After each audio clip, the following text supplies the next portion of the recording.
केंद्रीय समिति की बैठक थी। माननीय गुरुजी की अध्यक्षता में ये बैठक संपन्न हुई और इस बैठक में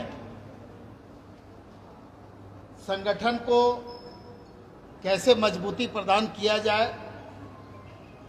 संगठन का और विस्तार कैसे किया जाए, संगठन में बूथ स्तर से लेकर के जिला स्तर और केंद्रीय स्तर तक पदाधिकारियों की जिम्मेवारी कैसे सुनिश्चित की जाए, इन सारे विषयों पर चर्चा हुई। पार्टी का जो सदस्यता अभियान चलाया जा रहा है, जिसका लक्ष्य 50 लाख सदस्य बनाना था, उस लक्ष्य की प्राप्ति हम कैसे करेंगे, किस तरह से पार्टी के सभी स्तर के कार्यकर्ता नेता इस लक्ष्य को प्राप्त करने में अपनी भूमिका और सहभागिता निभाएंगे। उसके साथ साथ डुमरी विधानसभा का उपचुनाव संपन्न होना है। उस उपचुनाव में पार्टी जिस मजबूती के साथ चुनाव लड़ेगी, उसकी रणनीति क्या होगी, उस रणनीति पर चर्चा हुई और उस रणनीति के तहत बूथ कमेटी से लेकर के पंचायत कमेटी और प्रखंड कमेटी तक का गठन तुरंत सुनिश्चित करने का निर्देश पार्टी अध्यक्ष के द्वारा दिया गया है बोकारो जिला समिति को। उसके साथ ही सरकार के द्वारा जो योजनाएं चलाई जाती है, सरकार के द्वारा जो कार्यक्रम चलाए जाते हैं, उन योजनाओं का, उन कार्यक्रमों का किस तरह से प्रचार प्रसार हम लोग करें, किस तरह से लोगों के दिलों तक, लोगों के घर तक, लोगों के हाथ तक वो चीजें पहुंचे। सरकार अंतिम व्यक्ति तक अपनी योजनाओं का लाभ पहुंचाना चाहती है, लेकिन निश्चित रूप से कुछ न कुछ कमियां खामियां रहती है, जिसके चलते अंतिम व्यक्ति तक कभी कभी वो चीज़ें नहीं पहुंच पाती है। तो पार्टी के सभी स्तर के कार्यकर्ताओं को ये निर्देश दिया गया है कि आप लोग सरकार के द्वारा जो कार्यक्रम चलाए जा रहे हैं, जो योजनाएं चलाई जा रही है, जिसका लाभ इस राज्य की जनता को मिलना चाहिए, उसे आपको सुनिश्चित करना है। दूसरी बात, आने वाले दिनों में लोकसभा का चुनाव संपन्न होना है। लोकसभा चुनाव के पहले पार्टी हर स्तर पर, हर जिले में, हर प्रखंड में, हर बूथ पर अपनी मजबूत स्थिति बनाए, अपनी जो सांगठनिक मजबूती है उसको अगले बैठक में हमारे सामने रखे। ये निर्देश पार्टी के अध्यक्ष के द्वारा दिया गया है। लोकसभा चुनाव के पहले हम बूथ स्तर से लेकर के और जिला स्तर तक जो हमारा सांगठनिक ढांचा है उसको हम और मजबूत बनाएंगे और सशक्त बनाएंगे, ताकि हम लोकसभा के चुनाव को मजबूती के साथ लड़ें और सामने जो लोग हैं, जो हमारे प्रतिद्वंदी हैं, उनको हम परास्त कर पाएं।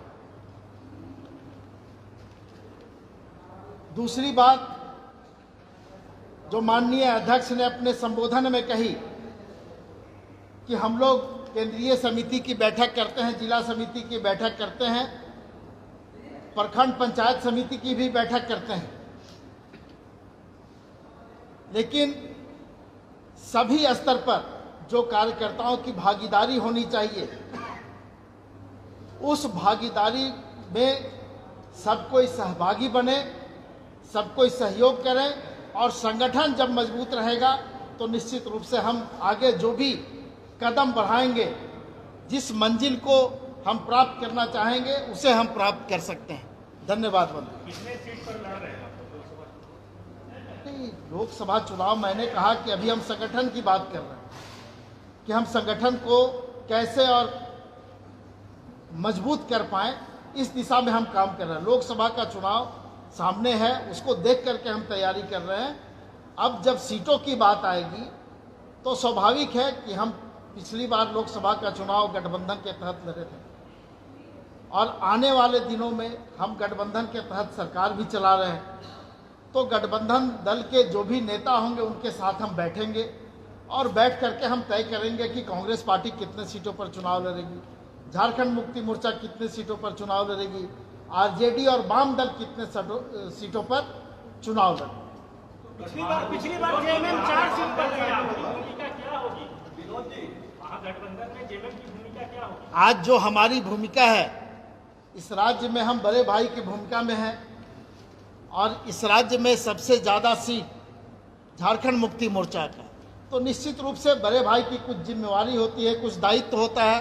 उस जिम्मेवारी को भी हम निभाएंगे और उस दायित्व को भी निभाने का हम पूरा प्रयास करेंगे। एक जो आप बात कर रहे हैं वाम दल कितने सीट पे लड़ेगा, तो क्या वाम दल भी अब महागठबंधन फोल्डर में मिल करके चुनाव लड़ेगा? उसको भी लोकसभा के दौरान आप लोग सीटें देंगे? देखिए, हमारे सहयोगी साथी हैं वाम दल में। आप देख रहे होइएगा कि यहाँ जो सरकार चल रही है, झारखंड मुक्ति मोर्चा, कांग्रेस, आरजेडी के साथ साथ वाम दल के लोगों का भी समर्थन इस सरकार को प्राप्त है। तो हम निश्चित रूप से जो हमारे सहयोगी हैं उनको हम साथ ले के चलने का प्रयास करेंगे और ज़रूरत पड़ी तो उनके साथ बैठ करके हम आगे की रणनीति बनाएंगे। विनोद जी, एक खबर आई थी कि चाईबासा के आपके जो जिला कमेटी ने वहाँ बैठक करके कहा था कि चाईबासा सीट इस बार हर हालत में जेएमएम लड़े, जबकि चाईबासा आपके ही गठबंधन के ही साथी का सीट है। नहीं, ये हम लोगों को मालूम है कि वहाँ कांग्रेस को हम लोग वो सीट दिए थे और कांग्रेस का आज वहाँ पर सांसद है। लेकिन जिला कमेटी की तरफ से जो बातें आई है, ये पार्टी और पार्टी के कार्यकर्ताओं और जिला कमेटी की भावना है। उस भावना को उन्होंने प्रकट किया है।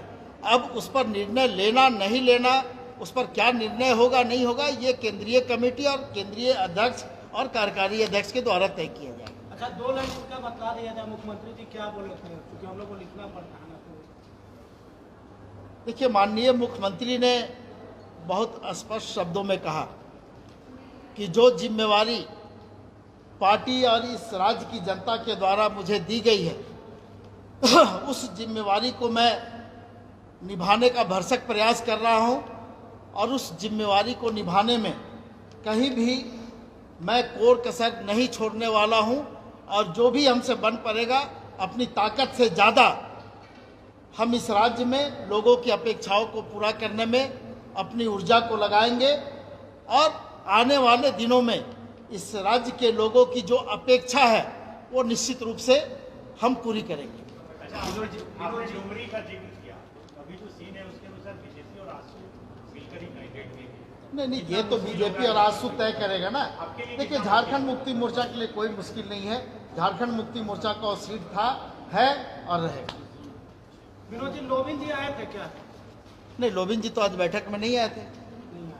किसी तरीके की बातचीत हुई, क्योंकि वो लगातार पार्टी सभा समिति नहीं, अभी उस तरह की कोई बातचीत नहीं हुई है।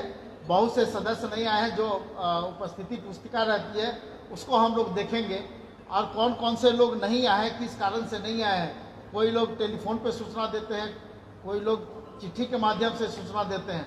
तो केंद्रीय कार्यालय में ये सूचना आई है नहीं आई है, अगर नहीं आई होगी तो उस दिशा में हम केंद्रीय अध्यक्ष और कार्यकारी अध्यक्ष को इसकी जानकारी देंगे, फिर वो लोग तय करेंगे कि आगे क्या। चमरा लिंडा जी भी नहीं आए।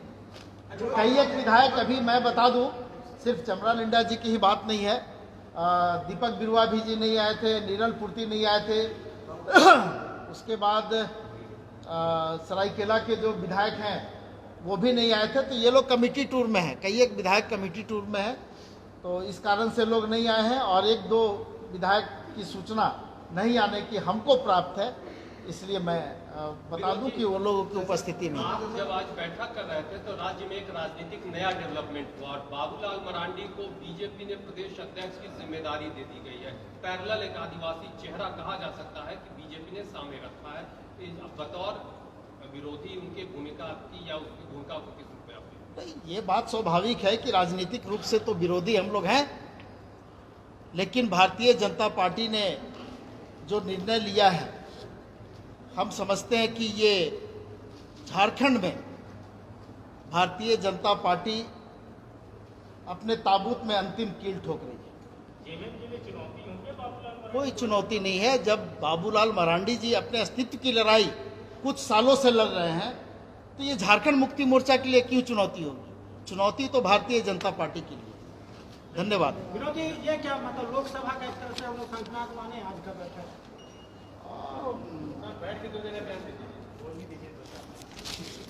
आपके लोग इंस्टॉलमेंट में आते हर हैं। पार्टी अपनी अपनी तैयारी में सब देखिए, झारखंड मुक्ति मोर्चा चाहे किसी भी स्तर का चुनाव हो,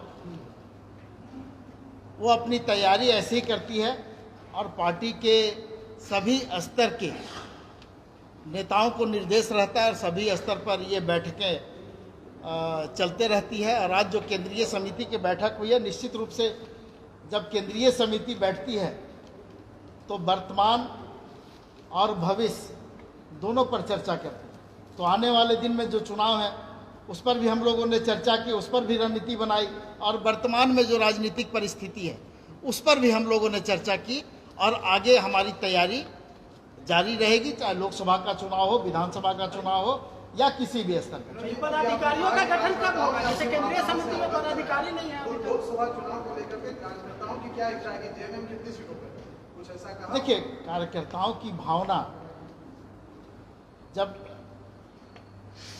हम लोग सुनते हैं, यानी जो केंद्रीय अध्यक्ष है, कार्यकारी अध्यक्ष है, जब सुनते हैं तो निश्चित रूप से उनके भावनाओं का सम्मान किया जाता है। तो उनकी जो भावनाएं आई है उस पर केंद्रीय अध्यक्ष और कार्यकारी अध्यक्ष अपनी टिप्पणी दे सकते हैं, लेकिन ये बात सही है कि सभी लोग चाहते हैं चुनाव लड़ना। सभी जिले के कार्यकर्ता, सभी जिले के कार्यकर्ता चाहते हैं चुनाव लड़ना अपने जिले में, चाहे वो विधानसभा का सीट हो, चाहे लोकसभा का सीट हो, या जिला परिषद का सीट हो, या पंचायत का सीट हो। अब विनोद जी की बात कर रहे हैं कि कार्यकर्ता क्या चाहते हैं कि लोकसभा की कितनी सीटों पर जेएमएम लड़े? देखिए, मैंने क्या कहा कि हर सीट पर वहाँ के जो कार्यकर्ता हैं वो चाहते हैं कि विधानसभा भी हम लड़े, लोकसभा भी लड़े, पंचायत चुनाव भी हम लड़े, जिला परिषद का भी चुनाव लड़े। और ये केंद्रीय समिति का जैसे गठन नहीं हुआ, बहुत जल्द 15 दिनों के अंदर में हम लोग इसका विस्तार करेंगे। चूंकि अभी तक तो केवल अध्यक्ष नहीं, ये केंद्रीय अध्यक्ष और कार्यकारी अध्यक्ष को इसके लिए अधिकृत किया गया था, और हमको लगता है जो बातचीत हमारी हुई है कि बहुत जल्द इस पर ये निर्णय आ जाएगा और केंद्रीय पदाधिकारियों की सूची जारी हो जाएगी।